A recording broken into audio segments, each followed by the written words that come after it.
मैं और मेरा भाई अपोकलिप्स में अपनी जान पर खेलकर 2 स्पिरिट एग बचाने में कामयाब हुए। मेरा भाई बिना किसी झिझके उनमें से फायर फिनिक्स गर्ल को छीन ले गया और मेरे लिए सिर्फ आइस स्नेक गर्ल को छोड़ दिया। लेकिन किसे पता था कि अचानक हाई टेम्परेचर अपोकलिप्स आ जाएगा। आइस स्नेक गर्ल की प्रोटेक्शन की वजह से मैं उस भयानक गर्मी से सुरक्षित बच गया, जबकि मेरा भाई जिस फायर फिनिक्स गर्ल को अपने साथ ले गया था वह अपनी इविल फायर को सहन न कर पाने की वजह से भीषण गर्मी में जिंदा जलकर मर गई। मरने से पहले मेरा भाई मुझे घूरते हुए गालियां देता रहा और मेरी आइस स्नेक गर्ल को भड़काकर उसी से मुझे जिंदा जकड़कर मरवा दिया। जब मैंने दोबारा आंखें खोली तो हैरान रह गया, क्योंकि हम दोनों उसी दिन वापस लौट आए थे जिस दिन दोनों स्पिरिट एग अभी अभी हैच हुए थे। इस बार भी मेरे भाई ने बिना एक पल गंवाए आइस स्नेक गर्ल को छीन लिया। उसे लगा कि अगर उसके पास आइस स्नेक गर्ल होगी तो वह आराम से हाई टेम्परेचर अपोकलिप्स में जिंदा रह पाएगा। लेकिन उसे यह नहीं पता था कि अपनी पावर बनाए रखने के लिए आइस स्नेक गर्ल को हर रोज ताजा खून पीना पड़ता है। पिछले जन्म में उसका मेरा खून आखिरी बूंद तक चूस लेना और फिर मुझे जिंदा जकड़कर मार डालना, वह दर्द आज भी मेरी यादों में ताजा है। मैंने अपने पास खड़ी आइस स्नेक गर्ल की तरफ देखा और अनजाने में ही मेरे शरीर में सिहरन दौड़ गई। बीस्ट क्लैन की परंपरा के अनुसार उन्हें अपने जीवन रक्षक से शादी करनी होती है। असल में मुझे फायर फिनिक्स गर्ल को अपने साथ ले जाना था, लेकिन मेरे भाई को आइस स्नेक गर्ल का ठंडा और डरावना चेहरा पसंद नहीं था, इसलिए उसने मेरी फायर फिनिक्स गर्ल छीन ली। किसे पता था कि सिर्फ 1 महीने बाद पूरी दुनिया का तापमान अचानक बढ़ जाएगा और हाई टेम्परेचर अपोकलिप्स आधिकारिक रूप से शुरू हो जाएगा। जैसा उसके नाम से ही साफ है, आइस स्नेक गर्ल के पास टेम्परेचर कम करने की पावर थी, जिससे वह अपने आसपास 3 मीटर तक का तापमान तुरंत गिरा सकती थी, जबकि फायर फिनिक्स गर्ल उसकी बिल्कुल उलट थी। मेरा भाई मेरी फायर फिनिक्स गर्ल को ले गया, लेकिन आखिर में वही भीषण गर्मी में जिंदा जलकर मर गया, जबकि मैं आइस स्नेक गर्ल की पावर की वजह से उस अपोकलिप्स से बिल्कुल प्रभावित नहीं हुआ। मेरे भाई को लगा कि मैंने उसकी बीस्ट पार्टनर छीन ली है, इसलिए मरने से पहले उसने आइस स्नेक गर्ल को उकसाकर मुझे मरवा दिया। उस समय मैं यह कहना चाहता था कि वह शुरू से ही मेरी थी, लेकिन मेरे भाई ने मेरी बात बीच में ही काट दी और बोला, इस सांप को मैंने हैच किया है, मुझे आइस स्नेक गर्ल चाहिए, फायर फिनिक्स गर्ल तुम ले जाओ। मैंने देखा कि वह बेसब्री से आइस स्नेक गर्ल की पतली कमर को अपनी बाहों में भर चुका था। उसी पल मुझे समझ आ गया कि वह भी मेरी तरह रीबर्थ लेकर आया है। मेरे होंठों पर हल्की मुस्कान आ गई। मैं तो यही सोच रहा था कि फायर फिनिक्स गर्ल को वापस कैसे हासिल करूं, लेकिन मेरे भाई को सिर्फ इतना पता था कि आइस स्नेक गर्ल के पास टेम्परेचर कम करने की पावर है। उसे यह बिल्कुल नहीं पता था कि इस पावर को बनाए रखने के लिए उसे हर दिन इंसानी खून पीना पड़ता है। इतना ही नहीं, उसके जहरीले दांत हर बार खून चूसते समय असहनीय दर्द देते हैं, जहर पूरे शरीर में फैल जाता है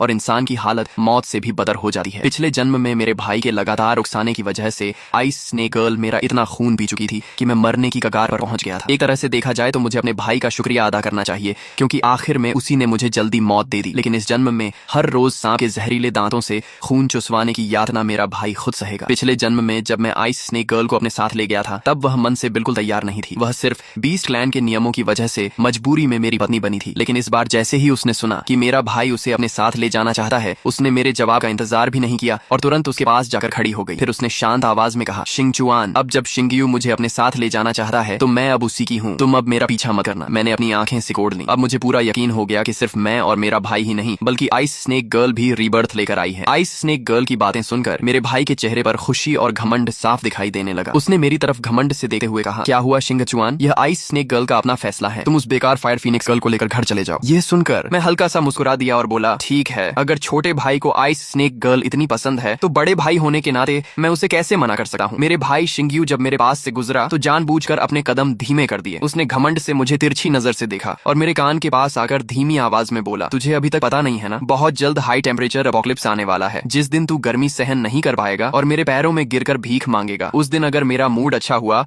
तो मैं आइस स्नेक गर्ल तुझे कुछ दिनों के लिए उधार दे दूंगा। उसकी बात सुनकर मैं मन ही मन मुस्कुराया। उसे अभी तक यह नहीं पता था कि आइस स्नेक गर्ल ने आखिर उसे ही क्यों चुना है। मैंने उसकी तरफ दोबारा नहीं देखा और कमरे के कोने में बैठी उस फायर फिनिक्स गर्ल की तरफ बढ़ गया, जो अभी अभी अंडे से निकली थी। वह अपने पंख समेटे एक कोने में दुखी हुई थी। उसके पंख अभी ठीक से खुले भी नहीं थे, लेकिन उसका पूरा शरीर डर से कांप रहा था। ये ऐसा डर था जो उसकी आत्मा तक में बस चुका था। जब उसने सुना कि मेरा भाई आइस स्नेक गर्ल को अपने साथ ले जा रहा है, तभी उसके चेहरे पर थोड़ी राहत आई, लेकिन उसने फिर भी सिर उठाने की हिम्मत नहीं की। मैं उसके सामने जाकर बोला, चलो। मेरी आवाज सुनते ही फायर फिनिक्स गर्ल बुरी तरह कांप गई और डर कर एक कदम पीछे हट गई। उसने कांपती आवाज में पूछा, शिंगचुआन, क्या आप सच में मुझे अपने साथ ले जाना चाहते हैं? मैंने उसका सिर सहलाने के लिए हाथ बढ़ाया, लेकिन उसने डर के मारे तुरंत अपनी आंखें बंद कर ली। उसका पूरा शरीर दन गया और उसने खुद ही अपना सिर आगे कर दिया। वह कांपते हुए बोली, मैंने जानबूझकर कुछ नहीं किया, प्लीज मुझे मत मारिए। मेरा हाथ हवा में ही रुक गया। ऐसा लगा जैसे किसी ने मेरे सीने पर भारी पत्थर रख दिया हो। मैंने धीरे से पूछा, मैं तुम्हें क्यों मारूंगा? फायर फिनिक्स गर्ल ने धीरे धीरे सिर उठाकर मेरी तरफ देखा। काफी देर बाद उसने अपनी आंखें खोली। उन आंखों में न गुस्सा था न नफरत, सिर्फ इतना गहरा डर था कि जैसे वह महसूस करना ही भूल चुकी हो। उसी पल मुझे समझ आ गया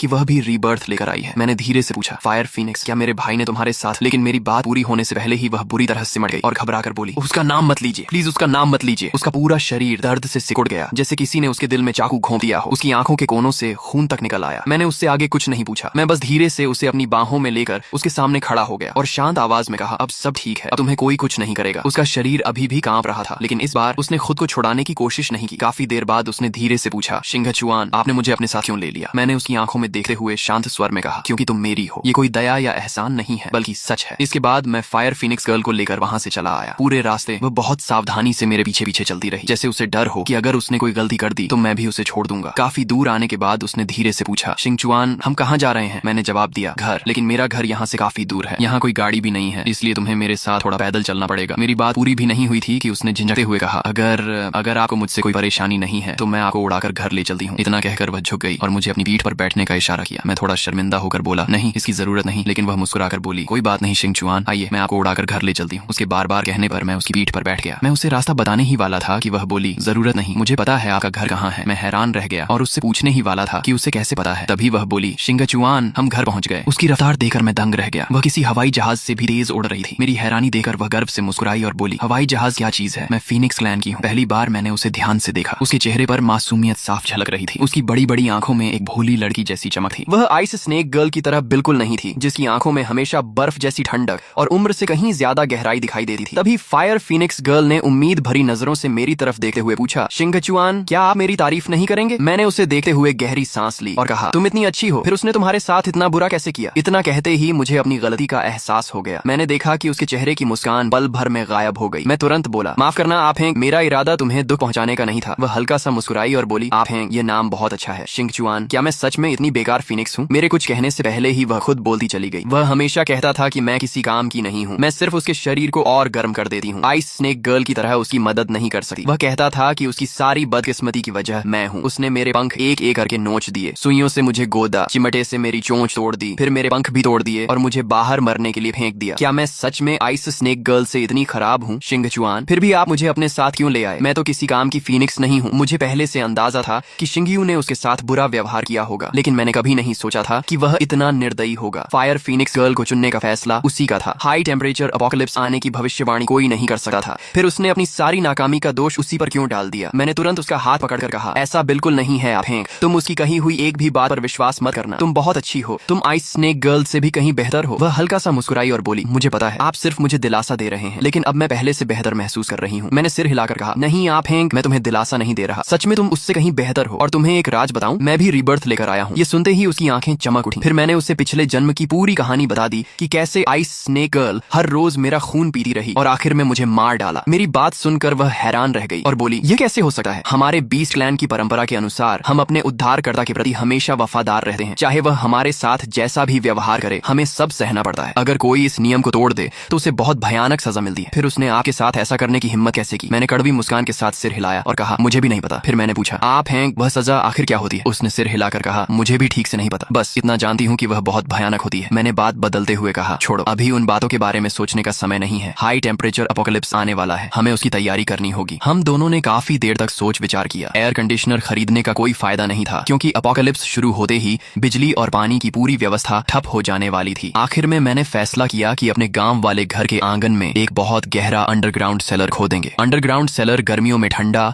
और सर्दियों में गर्म रहता है, और सबसे बड़ी बात यह कि उसे ठंडा रखने के लिए किसी मशीन की जरूरत नहीं पड़ती। फायर फीनिक्स गर्ल सिर्फ तेज उड़ ही नहीं सकती थी, बल्कि उसकी ताकत भी बेहद ज्यादा थी। सिर्फ एक हफ्ते के अंदर उसने 100 मीटर से भी ज्यादा गहरा अंडरग्राउंड सेलर खो दिया। उसे खोते समय हमें अंडरग्राउंड वाटर भी मिल गया। अब हमारे पास ठंडा तापमान भी था और पानी भी। मैं फायर फीनिक्स गर्ल की पीठ पर बैठकर अंडरग्राउंड सेलर की सबसे निचली मंजिल तक गया। नीचे पहुंचते ही चारों तरफ की ठंडी हवा ने मुझे घेर लिया। ऊपर की झुलसाने वाली गर्मी और नीचे की ठंडक में जमीन आसमान का फर्क था। मुझे ठंड से कांपता देखकर फायर फीनिक्स गर्ल ने तुरंत अपनी पावर इस्तेमाल की और आसपास का तापमान आरामदायक बना दिया। मैंने कहा, अब हमारे पास पानी भी है और सही तापमान भी, लेकिन खाने का क्या करेंगे? वह मुस्कुराई और बोली, ये तो बहुत आसान है। हम इसके पास एक और बड़ा अंडरग्राउंड सेलर बनाएंगे, उसमें बीज बो देंगे, ऊपर सूरज की रोशनी होगी और नीचे अंडरग्राउंड वाटर। जब हाई टेम्परेचर अपोकलिप्स आएगा तब वही तापमान पौधों के लिए सबसे अच्छा होगा। हमें सिर्फ 1 महीने का खाना जमा करना है, उसके बाद हमारी फसल तैयार हो जाएगी। इसके बाद हमने काम बांट लिया और हाई टेम्परेचर अपोकलिप्स आने से पहले सारी तैयारी पूरी कर ली। अगले दिन अपोकलिप्स आने वाला था। उस रात मैं फायर फीनिक्स गर्ल को अपनी बाहों में लेकर अंडरग्राउंड सेलर के बड़े बिस्तर पर लेट गया और सुबह का इंतजार करने लगा। अगली सुबह उठते ही मुझे महसूस हुआ कि अंडरग्राउंड सेलर का तापमान पहले से थोड़ा गर्म हो चुका है। ठंडी हवा अब आरामदायक लग रही थी। मैंने मुस्कुराकर कहा, आ गया, हाई टेम्परेचर एपोकलिप्स आखिर शुरू हो ही गया। फायर फीनिक्स गर्ल ने राहत की सांस लेते हुए कहा, अच्छा हुआ, अब मुझे हर समय अपनी पावर इस्तेमाल नहीं करनी पड़ेगी। पिछले कुछ दिनों से लगातार पावर चलाते चलाते मैं बुरी तरह थक गई हूँ। मेरा फीनिक्स ब्लड तक लगभग खत्म होने वाला है। मैं चौंक गया और पूछा, तुम्हारा मतलब पावर इस्तेमाल करने के लिए ब्लड खर्च होता है? वह मुस्कुरा कर बोली, हाँ बिल्कुल, वैसे ही जैसे तुम लोग गेम खेलते समय माना खर्च करते हो, वैसे ही हम अपनी पावर इस्तेमाल करने के लिए ब्लड खर्च करते हैं। यह सुनते ही मैं फायर फीनिक्स गर्ल की तरफ दर्द और अपराध बोध से देखने लगा। मैंने कहा, तुमने मुझे पहले क्यों नहीं बताया? अगर मुझे कुछ दिन ठंड के बिना रहना पड़ता तो भी कोई बात नहीं थी। पिछले एक महीने में फायर फीनिक्स गर्ल का डर और झिझक लगभग खत्म हो चुका था। उसने सीधे मेरा गाल पकड़कर हल्के से दबाया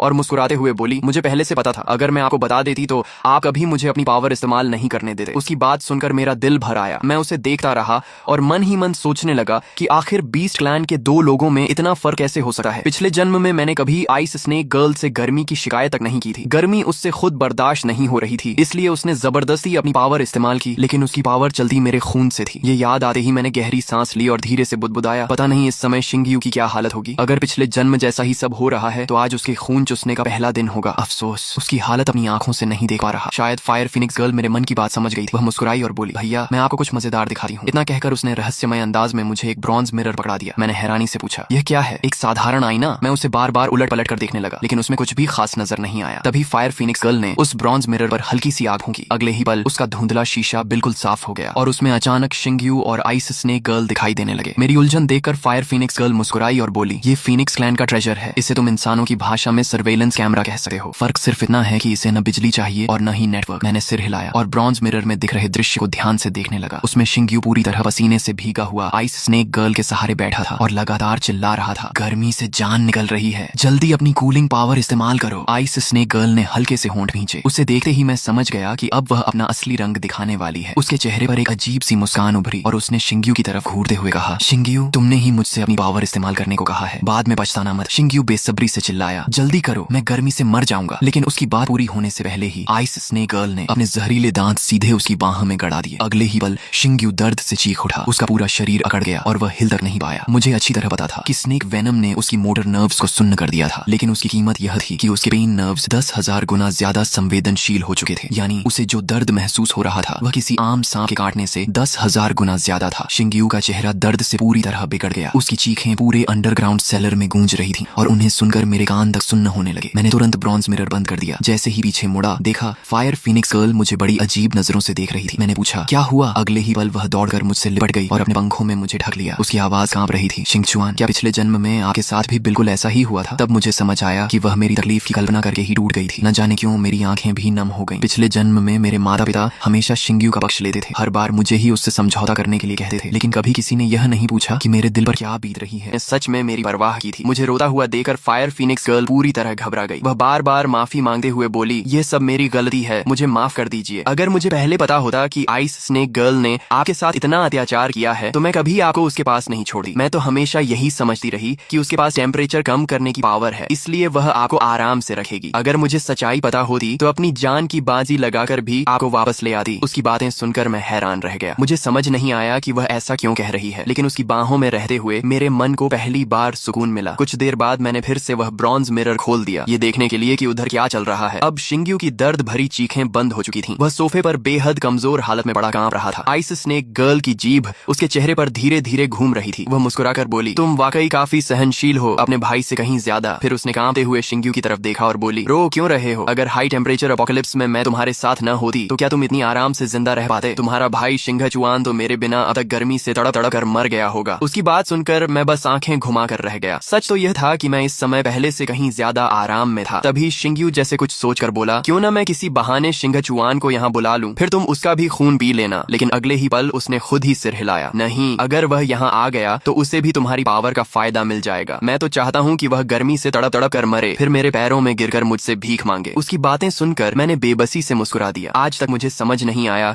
कि मैंने आखिर उसका क्या बिगाड़ा था। वह खुद चाहे कितनी भी तकलीफ में रहे, लेकिन मुझे खुश नहीं देख सकता था। हालांकि एक बात माननी पड़ेगी, आइस स्नेक गर्ल और शिंगयू सच में एक दूसरे के लिए बने थे। दोनों ही अंदर से एक जैसे थे। आइस स्नेक गर्ल उसकी बात सुनकर मुस्कुराई। शिंगयू भी जैसे अचानक जोश से भर गया। उसने अपने आंसू पोंछे किसी तरह उठकर बैठा और बोला, मुझे फोन दो, मैं अभी शिंगचुआन को कॉल करता हूँ, मैं उसकी हालत पर खूब हंसूंगा। आइस स्नेक गर्ल ने ठंडी मुस्कान के साथ फोन उसकी तरफ बढ़ाया और बोली, यही तो मैं देखना चाहती थी, तुम सच में अपने भाई से कहीं ज्यादा समझदार हो। अगले ही पल शिंगयू का फोन मेरे पास आ गया। मैंने बिना देर किए कॉल उठा ली। मैं भी देखना चाहता था कि इस बार वह किस बात का घमंड घमंड करेगा। बचपन से ही उसे अपनी हर चीज दिखाने का शौक था। उसके पास जो भी चीज होती और मेरे पास नहीं होती, वह हर समय उसका दिखावा करता रहता था। मुझे उसकी किसी बात से कभी फर्क नहीं पड़ता था, लेकिन जितना मैं उसे नजरअंदाज करता उतना ही उसे लगा कि मैं उससे जलता हूँ। कॉल उठाते ही उसने हंसते हुए कहा, भैया अब तो हाई टेम्परेचर एपोकलिप्स शुरू हो चुका है, तुम शायद गर्मी से मरने वाले होगे। अगर अभी भी मेरे सामने घुटनों के बल बैठकर भीख मांगो तो मैं सोच सकता हूँ कि तुम्हें कुछ दिनों के लिए अपने घर में रहने दूं। मैं फोन पर हल्का सा हंसा। शायद उसे उम्मीद थी कि मैं रोते हुए उससे मदद मांगूंगा, लेकिन मेरी आवाज सुनकर वह खुद चौंक गया। फिर वह गुस्से में बोला, क्या बात है, क्या गर्मी ने तुम्हारा दिमाग खराब कर दिया है? मुझे सबसे ज्यादा तुम्हारा यही घमंडी चेहरा नापसंद है। अब अगर तुम मेरे सामने घुटनों के बल भी गिरोगे तब भी मैं तुम्हें अपने घर नहीं आने दूंगा। हाँ, आखिर हम भाई हैं, इसलिए इतना भी निर्दयी नहीं बनूंगा। अगर तुम मुझे 2 बार सिर झुकाकर प्रणाम करोगे तो शायद मैं दोबारा सोच लूं। मैंने शांत स्वर में जवाब दिया, जरूरत नहीं है छोटे भाई, मैं यहाँ बहुत आराम से हूँ। हाँ, तुम यह बताओ, आइस स्नेक गर्ल के हाथों रोज अपना खून चुसवाने का अनुभव कैसा लग रहा है? मेरी बात सुनकर शिंग्यू कुछ पल के लिए पूरी तरह चुप हो गया। फिर अचानक जोर से हंस पड़ा और बोला, शिंगचुआन, लगता है तुम गर्मी से पागल हो गए हो। इतनी बेवकूफी भरी कहानी भी कोई बना सकता है? मैंने मुस्कुराकर कहा, छोटे भाई, कहीं तुम्हें ऐसा तो नहीं लगा कि रीबर्थ सिर्फ तुम्हें ही मिला है? और हाँ, फायर फीनिक्स गर्ल मेरे साथ बहुत अच्छी तरह है। सच कहूँ तो उसे मुझे देने के लिए तुम्हारा धन्यवाद। इतना कहकर मैंने बिना उसकी बात सुने फोन काट दिया। ब्रॉन्ज मिरर में मैंने देखा कि शिंग्यू ने गुस्से में फोन जमीन पर पटक दिया और पागलों की तरह चिल्लाने लगा। आइस स्नेक गर्ल ने भौहें सिकोड़ते हुए पूछा, अचानक तुम्हें क्या हो गया? शिंग्यू घबरा कर बोला, शिंगचुआन भी रीबर्थ लेकर आया है, उसे सब पता चल गया। मैंने पिछले जन्म में उसके साथ क्या किया था, सब कुछ। आइस स्नेक गर्ल के होंठों पर हल्की मुस्कान आ गई। उसने बेपरवाही से कहा, तो क्या हुआ अगर उसे सब पता चल गया? उससे क्या फर्क पड़ता है? लेकिन शिंग्यू बेचैन होकर बोला, अब उसके सामने मेरी क्या इज्जत रह जाएगी? वह तो मन ही मन मुझ पर हंस रहा होगा। आइस स्नेक गर्ल ने उसका चेहरा पकड़ते हुए कहा, लेकिन उसे ठंडक कौन दे सकता है? मैं। और उसके पास क्या है? वह बेकार फायर फीनिक्स गर्ल, वह उसका क्या भला करेगी? ये सुनते ही शिंग्यू के चेहरे पर फिर से मुस्कान लौट आई। उसने सिर हिलाकर कहा, तुम ठीक कहती हो, शिंगचुआन मुझसे जल रहा होगा। इस समय वह गर्मी से जरूर तड़प रहा होगा। देखते हैं वह कब तक अकड़ दिखाता है। शिंग्यू की बात सुनकर आइस स्नेक गर्ल बेहद संतुष्ट दिखाई दी। उसने प्यार से उसके गाल पर हाथ फेरा और मुस्कुराते हुए बोली, बस ऐसे ही सोचो और खूब खाना खाया करो, तभी तो तुम्हारे शरीर में इतना खून रहेगा कि मैं हर दिन आराम से पी सकूं। आइस स्नेक गर्ल मुस्कुराकर बोली, अरे अभी का यह थोड़ा सा दर्द क्या मायने रखता है? ज्यादा से ज्यादा 1 हफ्ते बाद शिंगचुआन गर्मी से तड़पकर तुम्हारे पैरों में गिरकर रोते हुए मदद मांगेगा। शिंग्यू उस आइस स्नेक गर्ल की बातों में पूरी तरह आ गया और बार बार सिर हिलाने लगा। उसे बिल्कुल भी अंदाजा नहीं था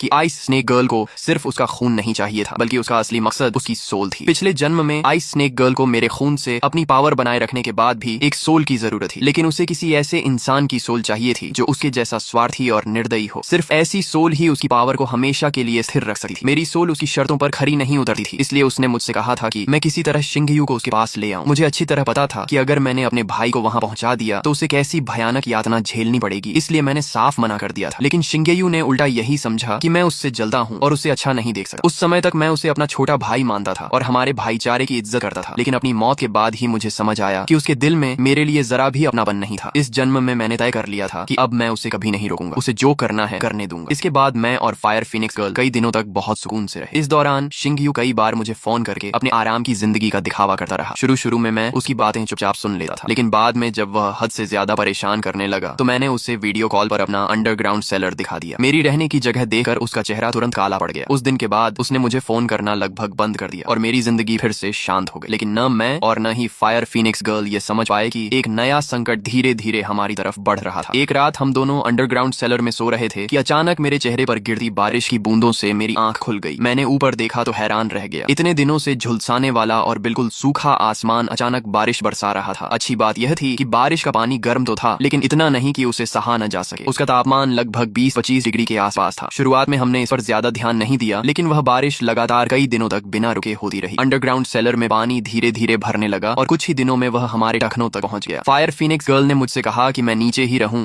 जबकि वह ऊपर जाकर हालात देख कर आती है। काफी देर बाद वह वापस लौटी। उसके चेहरे पर साफ घबराहट थी। उसने कहा, बाहर पानी बहुत ज्यादा भर चुका है। हमारे अंडरग्राउंड सेलर के ऊपर ढक्कन होने की वजह से अभी तक हम बचे हुए हैं, लेकिन बाहर पानी इतनी तेजी से बढ़ रहा है कि अगर यही हाल रहा तो कुछ ही दिनों में पूरा अंडरग्राउंड सेलर पानी में डूब जाएगा। उसकी बात सुनकर मुझे सब समझ आ गया। मैंने कहा, इतनी भीषण गर्मी में शायद अंटार्कटिका की सारी बर्फ पिघल चुकी है। उसी वजह से समुद्र का पानी बढ़ रहा है और लगातार बारिश हो रही है। अगर ऐसा ही चलता रहा तो बहुत जल्द पूरी दुनिया में फ्लड आ जाएगा। उस समय हम दोनों इस अंडरग्राउंड सेलर में जिंदा ही डूब जाएंगे। फायर फीनिक्स गर्ल ने मेरी बात सुनी और तुरंत सहमत हो गई। मैंने गंभीर होकर कहा, हमें जितनी जल्दी हो सके यहाँ से निकलना होगा। उसने होंठ काटे हुए कहा, मुझे भी पता है कि अब यहाँ रहना सुरक्षित नहीं है, लेकिन अगर हम जमीन पर चले गए तो इतनी गर्मी में जिंदा कैसे रहेंगे? इतना कहते कहते उसने सिर झुका लिया और उदास होकर बोली, माफ करना शिंगचुआन, यह सब मेरी वजह से हो रहा है। मैं इतनी ताकतवर नहीं हूँ कि तुम्हें सुरक्षित रख सकूं। अगर उस दिन तुमने आइस स्नेक गर्ल को चुना होता तो उसने अपनी बात पूरी भी नहीं की थी कि मैंने तुरंत उसका मुंह अपने हाथ से बंद कर दिया। मैं मुस्कुराकर बोला, ऐसी बात दोबारा मत कहना। अगर मैंने आइस स्नेक गर्ल को चुना होता तो शायद गर्मी से नहीं मरता, लेकिन उसके जहर और दर्द से जरूर मर जाता। मैं कुछ देर सोचता रहा। यूं बैठे रहने से कुछ नहीं होने वाला था। तभी अचानक मेरे दिमाग में एक शानदार योजना आई। मैंने उत्साहित होकर कहा, फायर फिनिक्स गर्ल, मेरे पास एक आइडिया है। उसने तुरंत मेरा हाथ पकड़ लिया और बोली, जल्दी बताइए शिंगचुआन। मैंने कहा, तुम उड़ सकती हो है ना, तो मुझे अपनी पीठ पर बैठाकर माउंट एवरेस्ट की चोटी पर ले चलो। वहाँ ऊंचाई बहुत ज्यादा है, इसलिए तापमान भी ठंडा होगा, और चाहे समुद्र का पानी 1000 मीटर तक क्यों न बढ़ जाए, वहाँ तक कभी नहीं पहुंच पाएगा। मेरी बात सुनकर फायर फिनिक्स गर्ल खुशी से बार बार सिर हिलाने लगी। वो बोली, शिंगचुआन, आप सच में बहुत बुद्धिमान हैं। चलिए अभी चलते हैं। लेकिन तभी मुझे एक बात याद आई और मैंने सिर हिलाकर कहा, रुको, एक समस्या है। उसने पूछा, क्या? मैंने कहा, माउंट एवरेस्ट यहाँ से बहुत दूर है। इतनी लंबी उड़ान के दौरान हम रास्ते में ही गर्मी से मर सकते हैं। कुछ देर सोचने के बाद मैंने कहा, लगता है मुझे एक बार शिंग्यू को फोन करना पड़ेगा और उससे मिलकर काम करने की बात करनी होगी। फायर फिनिक्स गर्ल कुछ कह पाती उससे पहले ही मैंने शिंग्यू को कॉल लगा दिया। कॉल उठते ही वह हंसते हुए बोला, क्या हुआ? आखिर गर्मी बर्दाश्त नहीं हुई और अब मेरे सामने भीख मांगने आ गए? मैंने शांत स्वर में कहा, शिंग्यू, लगातार बढ़ते तापमान की वजह से एंटार्क्टिका की सारी बर्फ पिघल रही है। तुमने भी देखा होगा कि कई दिनों से लगातार बारिश हो रही है। उसने हंसे हुए कहा, तो उससे मेरा क्या लेना देना? मैंने समझाया, अगर यही बारिश चलती रही तो कुछ ही दिनों में पूरी दुनिया में फ्लड आ जाएगा। समुद्र का स्तर बहुत ऊपर उठ जाएगा। उस समय तुम और आइस स्नेक गर्ल भी नहीं बच पाओगे, इसलिए हमारे साथ मिल जाओ। फायर फिनिक्स गर्ल हम सबको माउंट एवरेस्ट की चोटी तक पहुंचा सकती है, वहां हम सुरक्षित रहेंगे। लेकिन शिंग्यू जोर से हंस पड़ा और बोला, शिंगचुआन, तुम्हारी बातें सुनकर लगा है गर्मी ने तुम्हारा दिमाग जला दिया है। मैं 22वीं मंजिल पर रहता हूँ। अगर फ्लड आया भी तो पहले तुम डूबोगे, मैं नहीं। सच बताओ, तुम गर्मी से परेशान हो और घुटनों के बल मेरे सामने आना नहीं चाहते, इसलिए मुझे डराने की कोशिश कर रहे हो, है ना? मैंने गहरी सांस लेकर कहा, अगर तुम्हें यकीन नहीं है तो कोई बात नहीं, मैं तो बस चाहता था कि हम सब मिलकर बच जाएं। लेकिन उसने घमंड से कहा, अगर गर्मी सहन नहीं हो रही तो मेरे सामने घुटनों के बल आकर सिर झुका दो। मैं देखना चाहता हूँ कि तुम्हारा यह घमंड कब टूटा है। उसकी बातें सुनकर मैंने बिना कुछ कहे फोन काट दिया। फायर फिनिक्स गर्ल तुरंत मेरे पास आई और बोली, शिंगचुआन, क्या हुआ? आपने उससे बात क्यों की? मैंने उदास होकर कहा, मैं चाहता था कि हम मिलकर बचने की कोशिश करें। मेरी बात सुनते ही फायर फिनिक्स गर्ल नाराज हो गई। उसने गुस्से से कहा, आप उसके साथ क्यों मिलना चाहते हैं? वह बहुत बुरा इंसान है। उसने पिछले जन्म में मेरे साथ इतना अत्याचार किया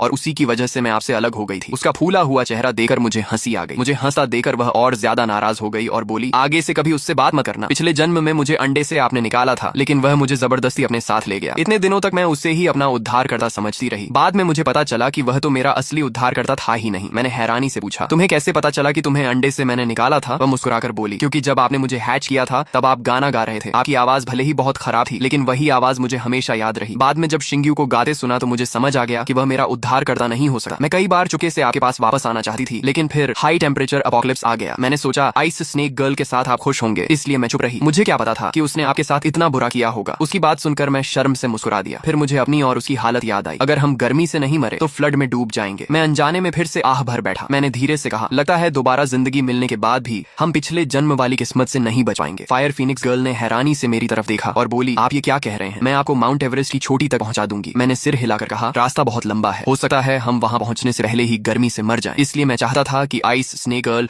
रास्ते भर हमें थोड़ा ठंडा रखे। अगर और कोई रास्ता नहीं बचा तो शायद मुझे शिंग्यू से हाथ जोड़कर मदद मांगनी पड़े। मेरी मौत से मुझे फर्क नहीं पड़ता, लेकिन मैं तुम्हें मरते हुए नहीं देख सकता। मेरी बात सुनकर फायर फिनिक्स गर्ल 2 पल तक मुझे देखती रही, फिर अचानक जोर से हंस पड़ी। वह मुस्कुराकर बोली, मैं तो सोच रही थी कि आप किस बात की चिंता कर रहे हैं और आप तो बस इतनी सी बात को लेकर परेशान हैं। लेकिन सच बताइए, क्या आप सच में मेरी खातिर उस घटिया आदमी के सामने झुकने के लिए तैयार थे? मैं उसकी बात सुनकर भावुक हो गया, लेकिन फिर भी मुस्कुराकर बोला, अरे ये मजाक करने का समय है क्या? फायर फिनिक्स गर्ल बिना कुछ कहे अपने इंसानी रूप से वापस विशाल फिनिक्स के रूप में बदल गई और बोली, आइए मेरी पीठ पर बैठ जाइए। मुझे समझ नहीं आया कि वह क्या करने वाली है, लेकिन मैंने उसकी बात मान ली और चुपचाप उसकी पीठ पर बैठ गया। वह मुस्कुराकर बोली, अच्छी तरह बैठ जाइए, अब हम निकल रहे हैं। मैं घबराकर बोला, रुको फायर फिनिक्स गर्ल, हम रास्ते में गर्मी से मर जाएंगे। लेकिन मेरी बात पूरी होने से पहले ही पूरी दुनिया घूमती हुई महसूस हुई। मेरा सिर चकराने लगा, पेट में मिचली उठी और ऐसा लगा जैसे अभी उल्टी हो जाएगी। मैंने मन ही मन सोचा कि शायद इतनी गर्मी की वजह से मेरा शरीर जवाब दे रहा है और अब मेरी मौत तय है। इसलिए मैंने आंखें बंद कर ली और मौत का इंतजार करने लगा। तभी मेरे कानों में फायर फिनिक्स गर्ल की हंसती हुई आवाज आई, शिंगचुआन, आपने आंखें क्यों बंद कर रखी हैं? इन्हें खोलिए। मैंने धीरे धीरे अपनी आंखें खोली और अगले ही पल हैरान रह गया। मेरे सामने का नजारा पूरी तरह बदल चुका था। मैंने अविश्वास से पूछा, फायर फिनिक्स गर्ल, ये जगह कहाँ है? वह गर्व से मुस्कुराई और बोली, माउंट एवरेस्ट की चोटी। मैं दंग रह गया और चिल्लाया, क्या हम इतनी जल्दी पहुंच गए? वह हंसते हुए बोली, बिल्कुल शिंगचुआन, फिनिक्स क्लैन की उड़ान की रफ्तार को कभी कम मत समझिए। मेरी आंखों में खुशी चमक उठी। मैंने उत्साहित होकर कहा, मतलब हम सच में बच गए? चारों तरफ ठंडी हवा चल रही थी। मैंने गहरी सांस लेकर कहा, वाह, यहाँ कितना ठंडा और सुहावना मौसम है। अब हमें अंडरग्राउंड सेलर में छिपकर रहने की जरूरत नहीं पड़ेगी। खुशी में मैं दौड़कर फायर फिनिक्स गर्ल से लिपट गया। मेरी टक्कर से वह लगभग गिर ही गई, लेकिन अगले ही पल मेरे पेट में फिर से मिचली उठी और मैं वहीं जोर से उल्टी करने लगा। फायर फिनिक्स गर्ल तुरंत घबरा गई। उसने जल्दी से मुझे पानी दिया और चिंता से बोली, शिंगचुआन, आपने पहले क्यों नहीं बताया कि आपको उड़ान में चक्कर आते हैं? अगर पता होता तो मैं धीरे उड़ती। मैंने मैंने शर्माते हुए कहा, मुझे हीट स्ट्रोक नहीं हुआ था, मैं तो बस फ्लाइंग सिकनेस का शिकार हो गया था। फिर अचानक मुझे एक बात याद आई। मैंने उसकी तरफ देखकर पूछा, फायर फीनिक्स गर्ल, जब तुम्हारे पास इतनी तेज स्पीड थी तो पिछले जन्म में तुम शिंग्यू को माउंट एवरेस्ट क्यों नहीं ले गई? उसने मासूमियत से पलकें झपकाई और बोली, मुझे तो ये आइडिया आया ही नहीं था और शिंग्यू ने भी कभी ऐसा नहीं कहा। सच कहूं तो शिंगचुआन, आप बहुत बुद्धिमान हैं। उसकी बात सुनकर मैं मन ही मन अपनी तारीफ करके मुस्कुरा ही रहा था कि तभी मेरा फोन बज उठा। मैंने स्क्रीन देखी तो कॉल शिंग्यू की थी। कुछ पल सोचने के बाद मैंने कॉल उठा ली। दूसरी तरफ से शिंग्यू की आवाज आई, शिंगचुआन, तुमने पहले कहा था ना कि हम साथ मिलकर काम करें। मैंने अब सोच लिया है, आखिर तुम मेरे बड़े भाई हो, इसलिए मैं बड़ी मुश्किल से तुम्हारा प्रस्ताव मान रहा हूँ। घुटने टेकर सिर झुकाने की जरूरत नहीं है, लेकिन मेरे सामने घुटनों के बल बैठकर मुझसे मदद जरूर मांगनी होगी। उसकी बातें सुनते ही मैं जोर से हंस पड़ा। फिर मैंने तुरंत ब्रॉन्ज मिरर खोल दिया। मैं देखना चाहता था कि आखिर ऐसी कौन सी नौबत आ गई थी कि इतना घमंडी शिंग्यू खुद मुझे फोन करने पर मजबूर हो गया। जैसे ही ब्रॉन्ज मिरर में तस्वीर दिखाई दी, मैं समझ गया। उसके घर के बाहर आया फ्लड अब इतना बढ़ चुका था कि पानी उसकी इमारत की खिड़कियों तक पहुंचने वाला था। मुझे अब समझ आ गया कि आखिर शिंग्यू ने मुझे फोन क्यों किया था। लेकिन हैरानी की बात यह थी कि मदद मांगने वाला वही था, फिर भी बात ऐसे कर रहा था जैसे मुझ पर कोई एहसान कर रहा हो। फोन के दूसरी तरफ से उसकी आवाज आई, अरे शिंगचुआन, चुप क्यों हो? मैं तो सिर्फ इसलिए तुम्हारे साथ मिलकर काम करने को तैयार हुआ हूँ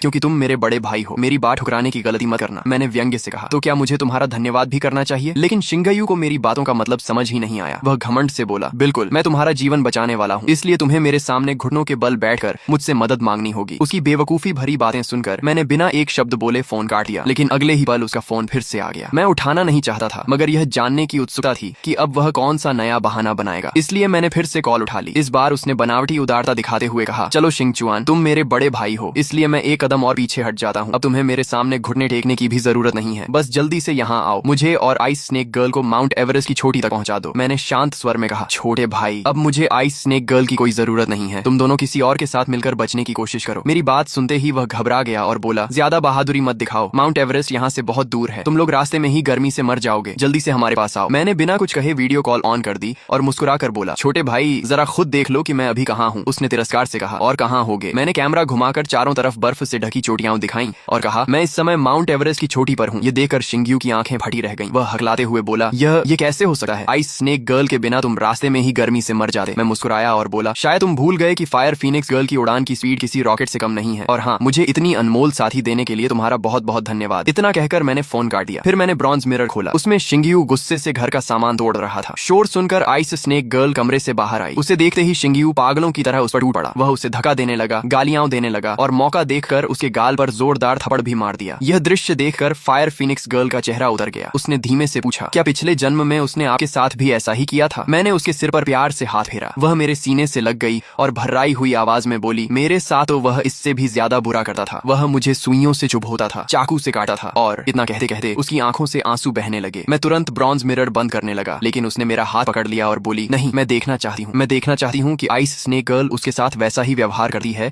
या नहीं जैसा मैंने उसके साथ किया था। क्या वह भी उसकी हर गलती सह लेगी? उसकी बात सुनकर मुझे एहसास हुआ कि वह जितनी मासूम दिखती है उतनी भोली नहीं रही, लेकिन शायद यह उसके लिए अच्छा ही था, क्योंकि मैं आइस स्नेक गर्ल को अच्छी तरह जानता था। मैंने कभी उसका बुरा नहीं किया था, फिर भी उसने मेरे साथ इतनी निर्दयता की थी। अब जब शिंग्यू ने खुद उसके ऊपर हाथ उठाया था तो वह उसे कभी नहीं छोड़ेगी। और सच भी यही हुआ। ब्रॉन्ज मिरर में आइस स्नेक गर्ल का चेहरा गुस्से से लाल हो चुका था। उसने एक झटके में शिंग्यू का गला पकड़ लिया और लगातार कई जोरदार थप्पड़ उसके चेहरे पर जड़ दी। कुछ ही सेकंड में उसका चेहरा सूज गया, होंठ फट गए और मुंह से खून बहने लगा। थोड़ी देर बाद उसके 2 दांत भी टूटकर जमीन पर गिर पड़े। आइस स्नेक गर्ल की आंखों में हत्या की चमक थी। वह ठंडी आवाज में बोली, शिंग्यू, तुम सच में बहुत घटिया इंसान हो। मेरी पावर का इस्तेमाल करके जिंदा रहते हो और ऊपर से मुझ पर हाथ उठाने की हिम्मत भी करते हो। लगता है तुम्हारी मौत का समय आ गया है। मार खाने के बाद शिंग्यू भी पागलों की तरह चिल्लाने लगा। उसने कहा, मैंने तुम्हें अपना खून इसलिए दिया क्योंकि तुम्हारी पावर से मैं जिंदा रह सकता था, लेकिन अब देखो, पूरा घर फ्लड में डूबने वाला है। अब तुम्हारा क्या फायदा? तुमसे अच्छा तो वह बेकार फायर फीनिक्स गर्ल थी। काश मैंने उसी को चुना होता। आइस स्नेक गर्ल हंस पड़ी और बोली, पिछले जन्म में तो तुमने उसी फायर फीनिक्स गर्ल को चुना था, तब तुम्हें उससे क्या मिला था? उसकी बात सुनकर शिंग्यू एक पल के लिए चुप हो गया। फिर आइस स्नेक गर्ल मुस्कुराकर बोली, लेकिन तुम्हारी एक बात ने मुझे याद दिला दिया कि अब यहाँ रुकने का कोई मतलब नहीं है। शिंग्यू की आंखों में उम्मीद चमक उठी। वह बोला, क्या तुम्हारे पास यहाँ से निकलने का कोई तरीका है? आइस स्नेक गर्ल ने लापरवाही से कहा, मेरी आइस पावर से इस फ्लड को जमा देना मेरे लिए कोई मुश्किल काम नहीं है। ये सुनते ही शिंग्यू खुशी से उछल पड़ा। हाँ, मैं तो भूल ही गया था कि तुम्हारे पास फ्रीजिंग पावर है। जल्दी करो, मुझे भी माउंट एवरेस्ट की चोटी पर ले चलो, फिर मैं शिंगचुआन को दिखाऊंगा कि आखिर जीता कौन। आइस स्नेक गर्ल ने अपनी जीभ बाहर निकाली और मुस्कुराकर बोली, शिंग्यू, तुम सच में बहुत जल्दी रंग बदल लेते हो। लेकिन शिंग्यू उत्साह से बोला, लेकिन क्या? आइस स्नेक गर्ल ने अपनी जहरीली स्नेक फैंग्स बाहर निकाली और ठंडी मुस्कान के साथ बोली, मैंने कब कहा कि मैं तुम्हें भी अपने साथ ले जाऊंगी? इस बार उसने पहले की तरह उसके हाथ या पैर पर नहीं, बल्कि सीधे उसकी गर्दन पर अपने जहरीले दांत गड़ा दी। शिंग्यू डर के मारे चिल्लाया, आइस स्नेक गर्ल, तुम क्या कर रही हो? अगर मैं मर गया तो तुम्हें खून कौन देगा? मेरे बिना तुम तुम भी फ्लड में मर जाओगी, आइस स्नेक गर्ल ने ठंडे स्वर में कहा। वह पहले की बात ही, अब मुझे तुम्हारे खून की जरूरत नहीं रही, अब मुझे सिर्फ तुम्हारी सोल चाहिए। तुम्हारी सोल मिलते ही मैं हमेशा अपनी पावर इस्तेमाल कर सकूंगी, फिर मुझे कभी किसी के खून की जरूरत नहीं पड़ेगी। इतना कहकर उसने पूरी ताकत से उसकी गर्दन में अपने दांत गड़ा दिए। शिंग्यू का शरीर अस्वाभाविक तरीके से मरोड़ खाने लगा। वह लगभग आधे घंटे तक तड़पता रहा और फिर हमेशा के लिए शांत हो गया। लेकिन उसके मरते ही